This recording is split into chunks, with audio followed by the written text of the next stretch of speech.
Улаагшны хар нуураас Синжит зохио хүртэл 30 км. Улаагшны хар нуурын зүүн урд хөтлөөр даван уруудсаар Бургастын голд ирлээ. Хар нуураас хөтөл дээр гаран гартал элсэн дундуур яггүй замаар явсан. Одоо асгат руу өгснө. Хяр дээр нь Синжит зохио байдаг. Далайн түвшнөөс дээш 2700 м өндөр дөрвөгдсөн энэ улаар давхаас өөр сонголт бидэнд байхгүй. Улаагшны хар нуураас Мухартын гол Эрдэнэ хайрхан сум орох ганц зам нь асгатаар давх. Сүрдмээр өндөр даваа юм. Мостгийн машинаар ийшээ зүгэлдэггүй гэж нутгийн хүн хэлсэн. Жижиг машинтай аялагчдын олонх нь улаагшны хар нуураас буцдаг. Зарим нь Мухартын гол ордогч үгээр явдаггүй, эргэж яруулсан мороод тэндээсээ Эрдэнэ хайрхан хүрэх замаар тойрч явдаг учраас Синжит зохиог тэр бүр хүн үзэж чаддаггүй юм байна. Ямар ч байсан бид хяр дээр нь гараад ирлээ. Өндөр уулын хэр учраас хөрсөн цэвдэгтээ бүхэлдээ сэвхүүл. Нилээд хэцүүхэн замаар сэгсжүүлсээр гарч ирсэн.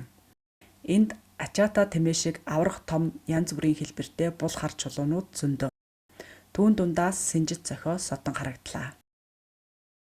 Хятадын Жанжаажаа хотод очиж Тэнгэрийн хаалга гэх асар том Синжит хад хараад биширч байсан.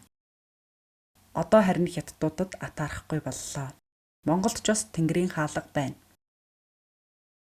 Тэнгэрийн хаалгаар хөх тэнгэр нарны туяа харсан хинч Тэнгэрийн хаалга гэдэгтээ санал нийлэх байхаа. Синжит зохионы өндөр нь 10 м, өргөн нь 8 м. Энэ боржин чудууг байгаль сэлбэрч нар салхи гэдэг хоёр багжаараа ингэж уралжээ.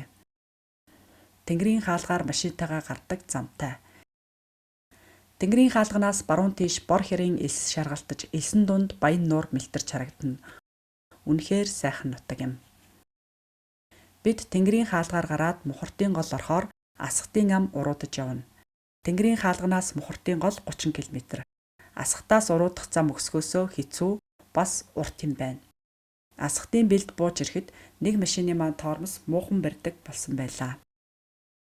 Бид Асгатын аманд хоноод өглөө үүрээр элс туулав. Халуунд элс хөөж сулардаг учраас машин суух эрсдэл өндөр. Тиймээс туршлагатай жолооч нар элсийг үүр шөнийн завсраар туулдаг. Элс шөндөө хөрч нягтран доош сууж хатуурдаг юм байна. Элс хэр хот үргэлжилснийг мэдэхгүй учраас нар мандахаас өмнө элсийг гатлах хэрэгтэй.